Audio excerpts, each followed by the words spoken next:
प्यारे बच्चों नमस्कार। मैं राजेंद्र कुमार प्रजापति, प्रवक्ता भूगोल, डॉक्टर कर्ण सिंह इंटर कॉलेज रहलई, जनपद आगरा। आज की ई लर्निंग कक्षा में आप सभी का हार्दिक स्वागत है। आज हम लोग 12वीं कक्षा के मानव भूगोल के मूल सिद्धांत पुस्तक के अध्याय 4 मानव विकास का संक्षिप्त और सारगर्भित अध्ययन करेंगे। तो चलिए आज के विषय की चर्चा के मुख्य बिंदु हम लोग देख लेते हैं। वृद्धि और विकास में अंतर, विकास पर पाकिस्तानी अर्थशास्त्री महबूबुल हक और नोबेल पुरस्कार विजेता भारतीय अर्थशास्त्री अमर्त्य सेन के विचार देखेंगे और इसके साथ में ही मानव केंद्रित विकास पे संक्षिप्त प्रकाश डालेंगे। साथ में ही मानव विकास के 4 स्तंभ तथा मानव विकास के प्रमुख उपागमों को हम लोग देखेंगे। तो चलिए पहले हम लोग शुरू करते हैं वृद्धि और विकास में अंतर। वृद्धि संख्यात्मक परिवर्तन को दर्शाता है जबकि विकास गुणात्मक परिवर्तन को दर्शाता है।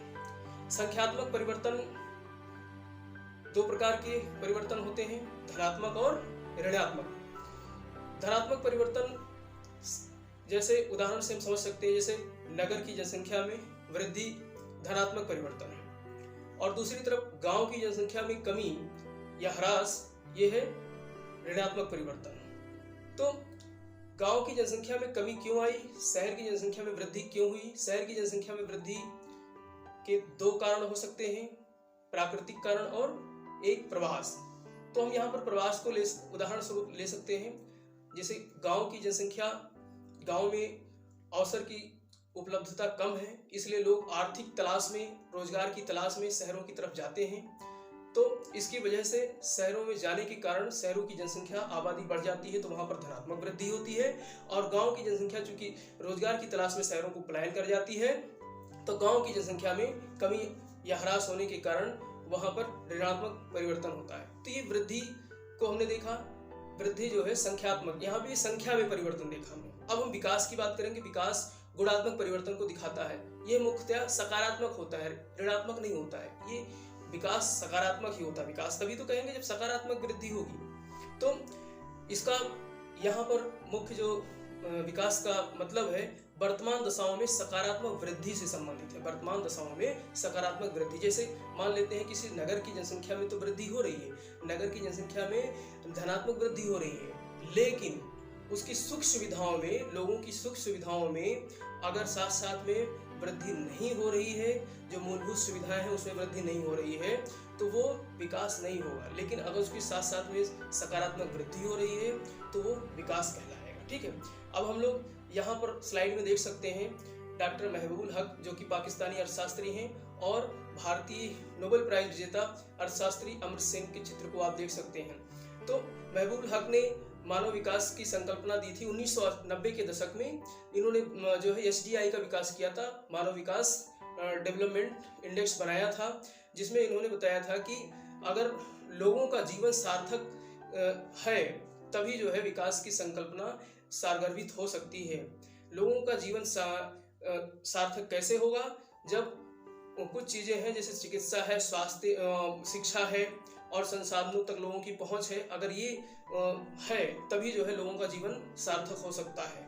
और हमारे भारतीय अर्थशास्त्री अमर्त्य सेन ने स्वतंत्रता की बात की थी, स्वायत्तता की बात की थी। विकल्पों की स्वायत्तता और विकल्पों की स्वतंत्रता अगर लोगों को है तो फिर जो है ये सकारात्मक वृद्धि को दर्शाता है, और सकारात्मक वृद्धि ही विकास का मुख्य लक्ष्य है। स्वतंत्रता की प्राप्ति, मानव जो है स्वायत्त है, विकल्पों के चुनाव के लिए अगर वो स्वतंत्र है, अगर उसके पास में चॉइस है, तभी जो है वो अपनी मूलभूत आवश्यकताओं को प्राप्त कर सकता है और साथ ही साथ में जो है वो विकास को प्राप्त कर सकता है। ठीक है।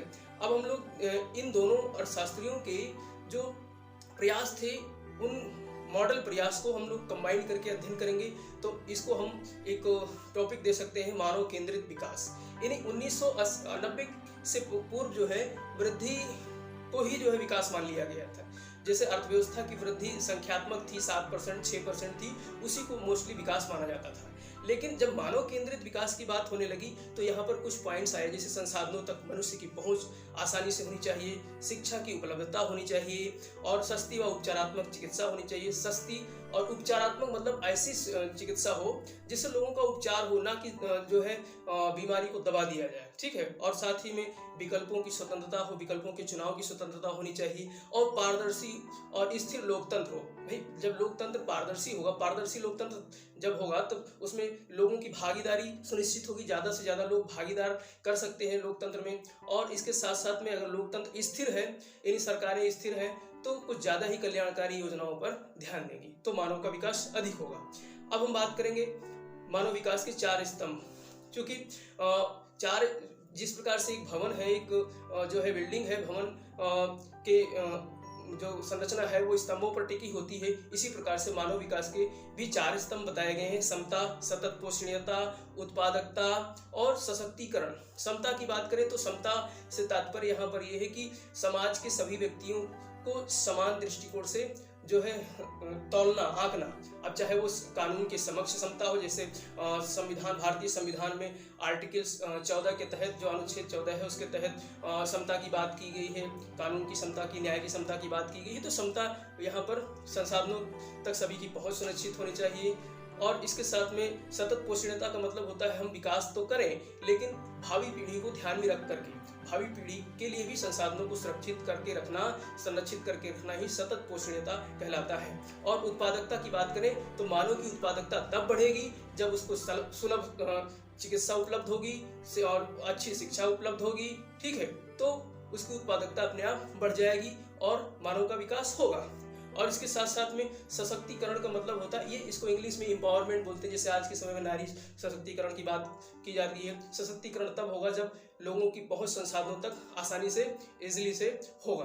तो संसाधनों की जो है जब पहुंच होगी लोगों तक जो है संसाधन आसानी से पहुंच रहे होंगे, चाहे वो प्राकृतिक संसाधन हो या मानव निर्मित संसाधन हो, वहां तक अगर लोग आसानी से पहुंच रहे होंगे तो फिर सशक्तिकरण, मनुष्य का जो है अपने आप सशक्त होगा, मानव सशक्त होगा तो मानव का विकास होगा। अब लास्ट हम लोग बात करते हैं मानव विकास के जो है उपागम। तो यहाँ पर 4 उपागम की बात की गई है: आय उपागम, कल्याण उपागम, न्यूनतम आवश्यकता उपागम और क्षमता उपागम। आय उपागम ये बहुत पुराना उपागम है, जैसा कि हमने बताया 1990 के पहले जो है जो हमारा विकास का पैमाना था वो सिर्फ आय की वृद्धि पर ही निर्भर करता था, आय की वृद्धि से ही निकाला जाता था।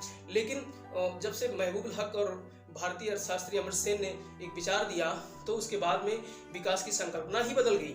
अब जो है कल्याणपरक, कल्याणकारी योजनाएं ला करके लोगों को उनकी आवश्यकताओं की पूर्ति की जा रही, मूलभूत आवश्यकताएं उनको मुहैया कराई जा रही, सामाजिक कल्याण की तमाम योजनाएं चलाई जा रही हैं, तो ये कल्याणकारी या कल्याण उपागम के अंतर्गत आता है। इसी प्रकार से न्यूनतम आवश्यकता उपागम, यानी कि जो न्यूनतम आवश्यकता है लोगों की, क्या वहां तक लोगों की पहुंच आसानी से उपलब्ध हो पा रही है, जैसे रोटी, कपड़ा और मकानी बेसिक नीड्स हैं, तो ये क्या ये लोगों तक आसानी से पहुंच पा रहा है। और इसी प्रकार से क्षमता उपागम, क्षमता उपागम यही तो बात की थी हमारे अमर सिंह जी ने कि जब लोगों को स्वतंत्रता, स्वायत्ता मिलेगी विकल्पों को चुनने की, तो उनकी क्षमता ऑटोमेटिक में क्षमता में वृद्धि होगी। तो यहीं पर हम अपना ये टॉपिक इसको संक्षिप्त हमने अध्ययन किया है, यहीं पर हम इसको विराम लगाते हैं और डिटेल में अध्ययन हम अगले वीडियो में करेंगे।